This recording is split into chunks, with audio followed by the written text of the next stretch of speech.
നമ്മുടെ മൈസൂർ മസാല ദോശ എങ്ങനെ ഉണ്ടാക്കുന്നതെന്ന് വീഡിയോ ഒന്ന് കണ്ടു നോക്കിയിട്ട് വരൂ. ഡിന്നറിന് എന്തെങ്കിലും ഒരു വെറൈറ്റി ആക്കി കളയാമെന്ന് വിചാരിച്ചപ്പോഴാണ് ദോശമാവ് ആട്ടിയതുള്ളത് കണ്ടത്. അപ്പോൾ പിന്നെ പെട്ടെന്ന് തന്നെ കുക്കറിലേക്ക് 3 പൊട്ടാറ്റോ വേവിക്കാൻ ഇട്ടിട്ടുണ്ടായിരുന്നു. നോക്കിയപ്പോൾ സാമ്പാറും ഇരിപ്പുണ്ട്. പിന്നെ ഒന്നും ആലോചിച്ചില്ല, മൈസൂർ മസാല ദോശ തന്നെ ആക്കി കളയാമെന്ന് വിചാരിച്ചു. അപ്പോൾ അതിനുള്ള മസാലയൊക്കെ റെഡിയാക്കുന്നതിന് വേണ്ടി പാൻ ചൂടാക്കാൻ വെച്ചിട്ടുണ്ട്. ഇന്ത്യൻ ക്ലാസിക് ഫിഷിൻ്റെ പുതിയൊരു വീഡിയോയിലേക്ക് എല്ലാവർക്കും സ്വാഗതം. ചൂടായ പാനിലേക്ക് ഒരു ചെറിയ സൈസിലുള്ള വെളുത്തുള്ളി ഒരു 5-6 ഇട്ട് കൊടുക്കണം. അതുപോലെ 3-4 കാശ്മീരി ചില്ലിയും കുറച്ച് കറി ലീവ്സും ഇട്ട് കൊടുത്ത് അല്പം ഉഴുന്ന് പരിപ്പും കടലപ്പരിപ്പും അതുപോലെ കുറച്ച് റൈസും പിന്നെ ഒരല്പം സാമ്പാർ പരിപ്പ് പിന്നെ ഒരല്പം ഉപ്പും കൂടി ഇട്ട് കുറച്ച് കായത്തിൻ്റെ പൊടി കൂടി ചേർത്ത് നന്നായിട്ടൊന്ന് ഡ്രൈ റോസ്റ്റ് ചെയ്തെടുക്കണം. റോസ്റ്റായി കഴിഞ്ഞാൽ നമുക്കിതിന്ന് ഫ്ലെയിം ഓഫ് ചെയ്ത് തണുക്കുമ്പോൾ ഇത് ഗ്രൈൻഡ് ചെയ്തെടുക്കാം. അപ്പോൾ പൊടി റെഡിയായി കിട്ടും. ഇതാണ് പൊടി. ഇത് നമുക്ക് ഇഡ്ഡലിക്കും ദോശയ്ക്കും ഒപ്പം സൈഡായിട്ട് ഉപയോഗിക്കാനും പറ്റും. എണ്ണയിൽ കുഴച്ച് ജാർ ഞാൻ കഴുകിയിട്ടില്ല. മൈസൂർ മസാല ദോശയുടെ അകത്ത് സ്പ്രെഡ് ചെയ്ത് കൊടുക്കാനുള്ളൊരു ചട്നി റെഡിയാക്കാൻ വേണ്ടിയിട്ട് അത് ഇതിൽ അരയ്ക്കണം. അതുകൊണ്ട് ഇത് കഴുകാതെ വെച്ചിട്ടുണ്ട്. ജാറിലേക്ക് കാശ്മീരി ചില്ലി 10 ഇട്ട് കൊടുത്തിട്ടുണ്ട്. ഇനി അടുത്തതായിട്ട് ഗാർലിക്ക്, അതായത് ഒരു ചെറിയ 7. അടുത്തത് വേണ്ടത് ഒരു 2 സ്പൂൺ മല്ലി, അതുപോലെ തന്നെ ജീരകം 1 സ്പൂൺ ജീരകം. അടുത്തായിട്ട് വേണ്ടത് പാകത്തിനുള്ള ഉപ്പ്, കുറച്ച് കറി ലീവ്സും ചേർത്ത് നന്നായിട്ട് പൊടിച്ചതിന് ശേഷം കുറച്ച് വെള്ളം ചേർത്ത് പേസ്റ്റാക്കി അരയ്ക്കാം.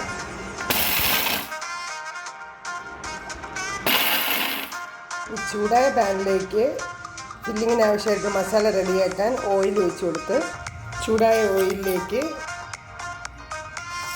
കടുക് പൊട്ടിത്തുടങ്ങുമ്പോഴേക്കും ജീരകം,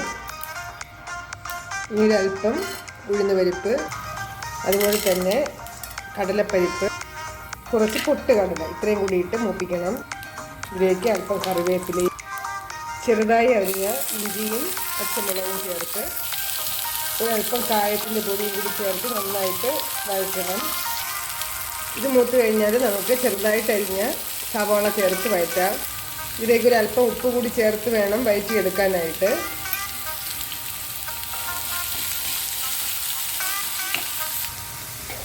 ഏകദേശം പകുതി വാടി കഴിഞ്ഞാൽ ഇതിലേക്ക് ആവശ്യത്തിനുള്ള മഞ്ഞൾപ്പൊടി കൂടി ഇട്ട് വഴറ്റണം. ഏകദേശം വാടി കളറൊക്കെ മാറിക്കഴിഞ്ഞു. ഇനി നമ്മൾ പുഴുങ്ങി പൊടിച്ച് വെച്ചിട്ടുള്ള പൊട്ടാറ്റോ ആഡ് ചെയ്ത് കൊടുക്കുകയാണ്. നമ്മൾ പൊട്ടാറ്റോ ഓൾറെഡി മഞ്ഞളും ഉപ്പും ഇട്ടാണ് വേവിച്ചിട്ടുണ്ടായിരുന്നത്. അത് കഴിഞ്ഞ് തൊലി കളഞ്ഞ് പൊടിച്ചെടുത്തു. ഇനി ഇത് മിക്സ് ചെയ്തെടുക്കണം. മിക്സ് ചെയ്ത് കഴിഞ്ഞ് ഇനി ചെറുതായി അരിഞ്ഞ മല്ലിയില കൂടി ചേർത്ത് കൊടുത്താൽ നമ്മുടെ ഫില്ലിംഗ് റെഡിയായി. ഇത് നമ്മുടെ ദോശയുടെ മാവിൻ്റെ കൺസിസ്റ്റൻസി ഇങ്ങനെയാണ്. പാൻ ചൂടായി കഴിഞ്ഞാൽ നമുക്ക് ഇതിലേക്ക് ഒഴിച്ചു കൊടുക്കാം. നന്നായി ചൂടായ ദോശപ്പാനിലേക്ക് നമുക്ക് മാവ് ഒഴിച്ചു കൊടുത്ത് അതിൽ നന്നായിട്ടൊന്ന് പരത്തി കൊടുക്കണം.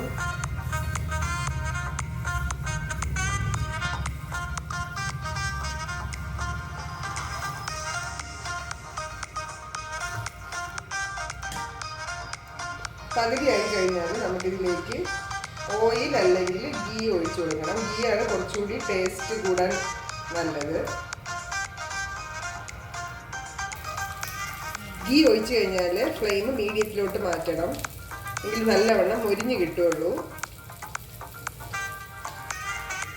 ഇനി നമുക്കിതിലേക്ക് കുറച്ച് നമ്മൾ റെഡിയാക്കി വെച്ചിട്ടുണ്ടായിരുന്ന പൊടി, അതായത് ഇഡ്ഡലി പൊടിയില്ലേ, ഇഡ്ഡലി ദോശ പൊടി, അതൊന്ന് സ്പ്രെഡ് ചെയ്ത് കൊടുക്കണം. അതിനുശേഷം നമ്മൾ അരച്ച് വെച്ചിട്ടുണ്ടായിരുന്ന മസാല ഇതിലേക്ക് നമ്മൾ നന്നായിട്ട് എല്ലാ സ്ഥലത്തും കവർ ചെയ്തൊക്കെ രീതിയിൽ സ്പ്രെഡ് ചെയ്ത് കൊടുക്കണം. ഒന്ന് സ്പ്രെഡ് ചെയ്ത് കഴിഞ്ഞാൽ കുറച്ചുകൂടി മുരിഞ്ഞതിന് ശേഷമാണ് നമ്മൾ ഫില്ലിംഗ് വെച്ച് കൊടുക്കുന്നത്. സൈഡിലൊക്കെ വേണമെങ്കിൽ കുറച്ചുകൂടി ഗീ ഒന്ന് സ്പ്രെഡ് ചെയ്ത് കൊടുക്കാം. നന്നായിട്ട് മുരിഞ്ഞൊക്കെ കിട്ടും സൈഡ് വശമൊക്കെ.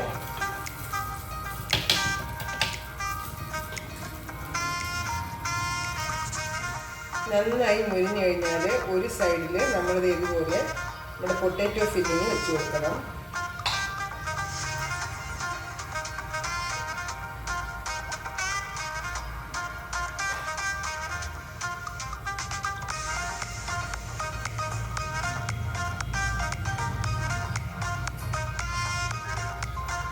ഈ പൊട്ടാറ്റോ ഫില്ലിങ്ങിൻ്റെ മുകളിലും ഒരല്പം ഇഡ്ഡലി പൊടി സ്പ്രെഡ് ചെയ്ത് കൊടുക്കണം.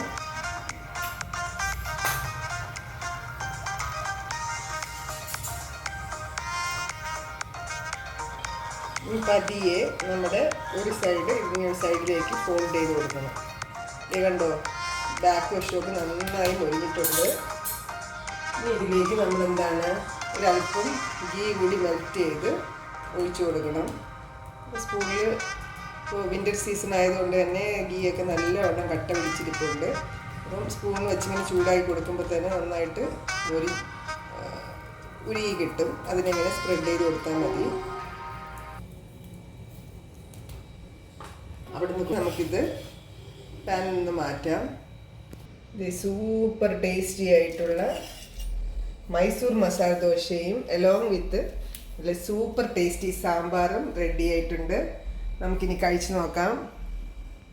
അപ്പോൾ ഈ ഒരു മൈസൂർ മസാല ദോശയുടെ റെസിപ്പി എല്ലാവർക്കും ഇഷ്ടപ്പെട്ടെന്ന് വിചാരിക്കുന്നു. മറ്റൊരു അടിപൊളി റെസിപ്പി ആയിട്ട് ഉടനെ കാണാം. Thanks for watching and keep watching.